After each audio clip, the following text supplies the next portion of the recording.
Name that tune.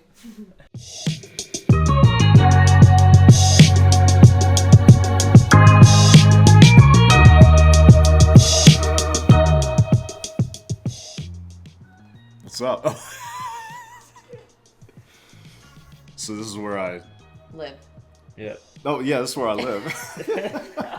MTV, welcome to my crib. Yeah. We're vlogging over here, man. Welcome. This is Val called it BTS. Is that how I'm supposed to say it? Can I say behind the scenes? You can say behind the scenes. Yeah, this is Is this like IRL? This is all over BPC. again? Yeah.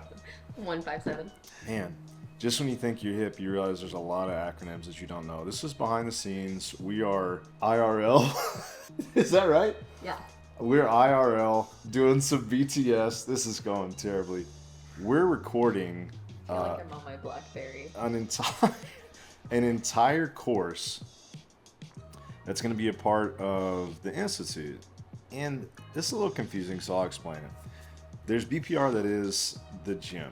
But because we're doing things in, I would say, a pretty unique way, we get requests pretty frequently of information on how we do those things.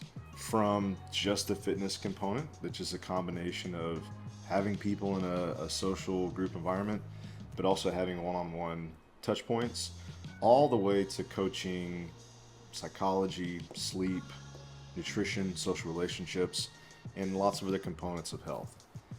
That's a mouthful, and so we're here at my house in real life, behind the scenes, just prepping to record some stuff in the front room. I have my esteemed colleague here, Marcella. Marcella, any other acronyms to add? No, I think we're all set on the Okay. acronyms. Maybe we've already given them a little too much to think about. Probably. Yeah. Yeah.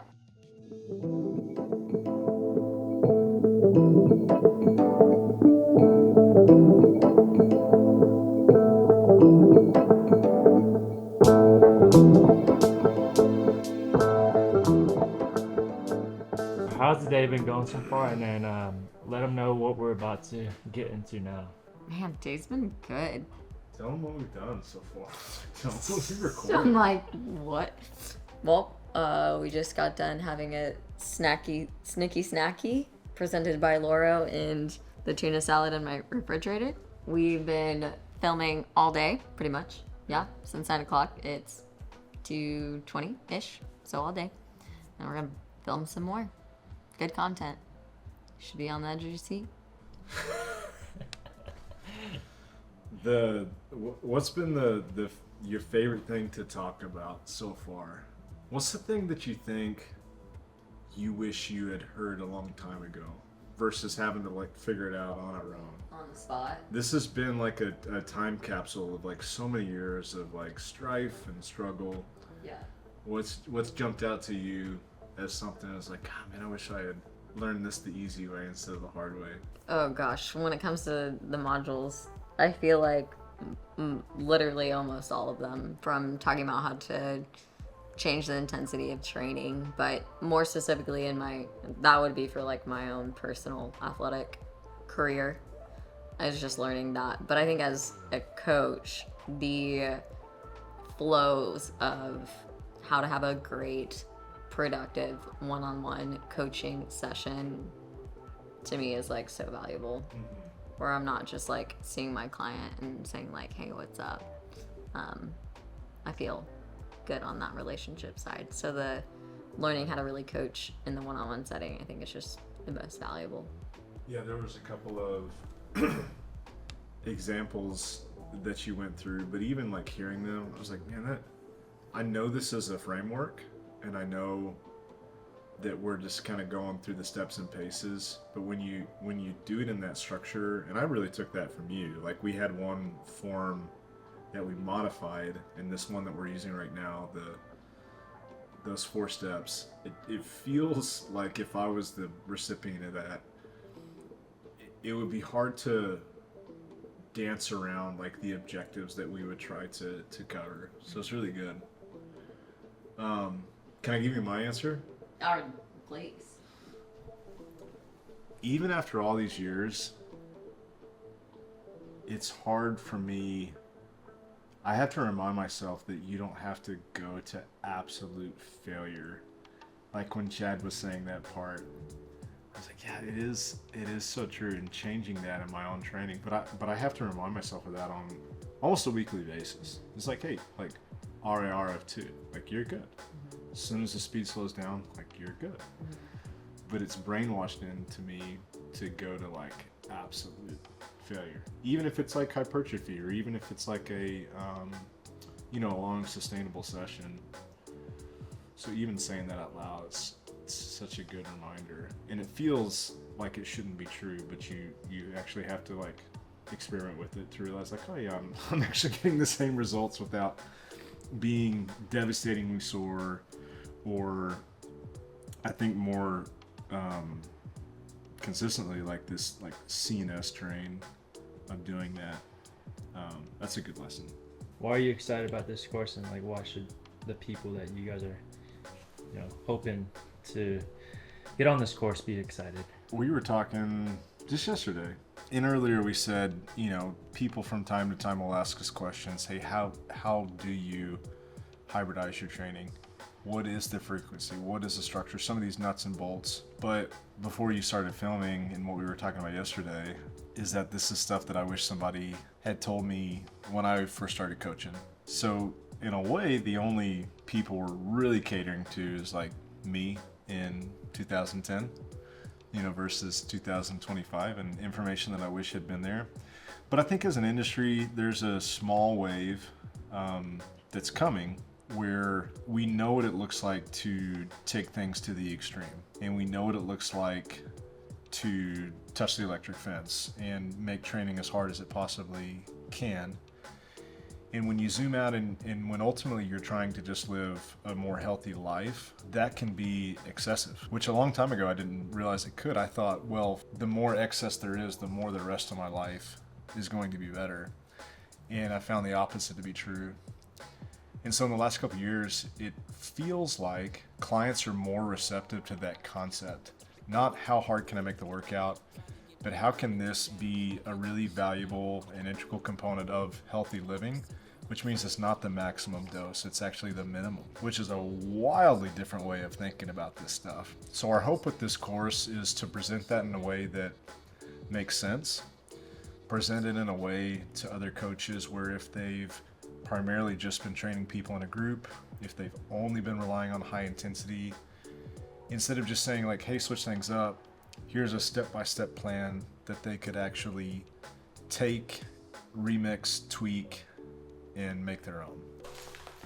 I'm excited. I don't even know who it is. Well, I'm a big fan of Francis Mallmann. Do you know Francis Mallmann? No. Francis Mallmann's an Argentinian chef. Oh, yes. From Chef's Table, yes, where he does like the al fresco thing. And look, it's really just a Blackstone back there, but I make everyone in my family call it a plancha because I want to sound fancier. And Francis uses a plancha just with like a real fire underneath. And so I had to locate. I had to bid on these. Really? Oh, so good. But look at this. They're best made, so they're discontinued. But these are his little signature Francis Mallmann best made pill. And I'm so excited. Before this, we just got paint scrapers. And we were using those before, but they actually work really well as a spatula. The way that American spatulas are created, like they end up bending, but these are like really, really sturdy.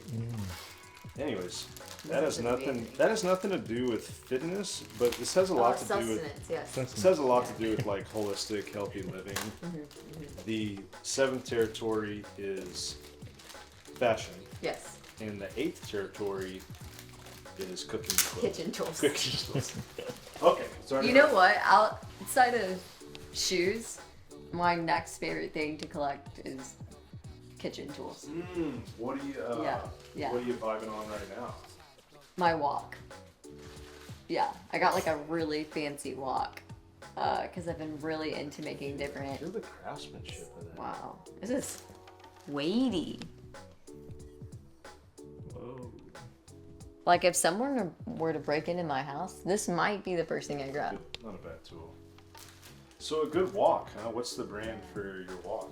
I can't remember off the top of my head.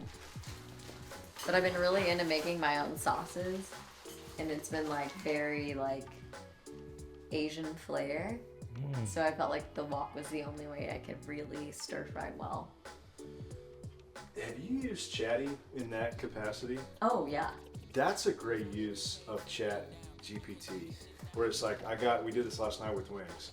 Hey, I only got sriracha, honey, and a couple of soy sauce and some rice vinegar. I need you to help me make like a bomb sauce for wings. And be like, yeah, just do it like this. Yes. Yeah, that's pretty Yeah, I've that's been actually making this like bang bang sauce. bang bang sauce. Yes. Oh. That we've had that on salmon. It's so good. Yes. Bang bang sauce is it's like a fish sauce base. Yes, Okay. but I didn't. It gave me like another option for fish sauce. You know what I did make was Caesar's salad dressing from scratch without dairy, Oh wow. and I even put anchovies in it. Not You're a real one. If you're effing with anchovies, you're on another level. Yeah. Culinarily speaking. I feel like I am. Mm-hmm. Yeah. I make high efforts for dinner every night. But it's like my one way of being like extremely- Anchovies? Yeah. Like it's my way of being like creative. Yeah, I know exactly what you mean. Not always, because sometimes with kids, you're like just a fast order cook. It's like, how quickly can you get it out? Totally. But cooking at night, I feel like is the 1950s equivalent of sitting with a paper and smoking a pipe. Like the most relaxing thing you could do, in my opinion. That is my it's like my decompression. I'm like using a different side of my brain because it's like creative and artsy and not so logistical. And so I feel like when I'm done cooking, I'm like ready for bed almost because I'm just like chill. Now, here's a really big question.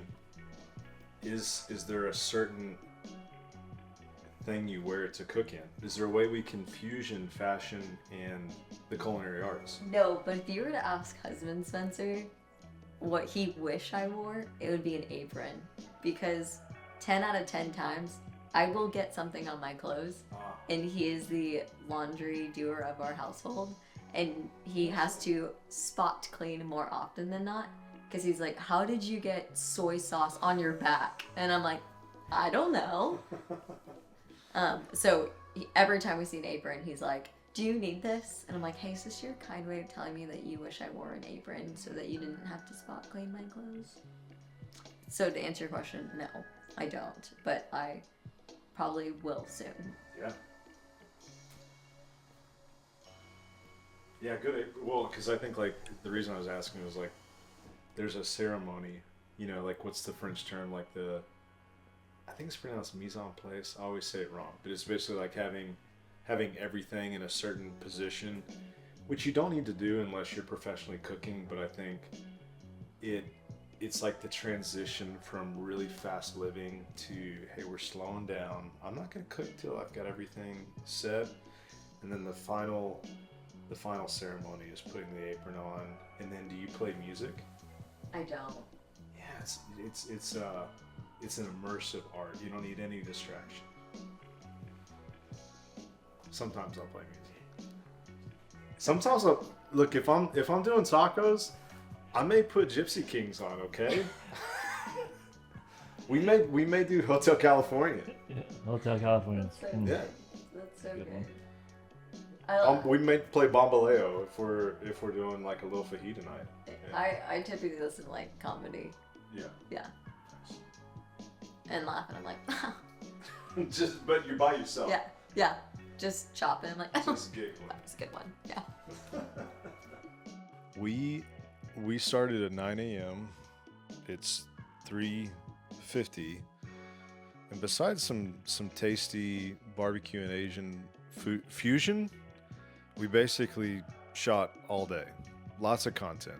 So this was a part of a 2-day process to record an entire asynchronous course that coaches could purchase and view to their heart's delight at their own timetable, to go through how we look at program design for long-term health versus short-term performance, how we take clients and treat them as individuals while still being a part of a group model, and how you can not just take some of these things we do at BPR, but you could take these notes and tips and frameworks and create this for yourself. So it's something that after a couple of days of shooting, we're pretty dang proud of, and it feels pretty good to be done with it.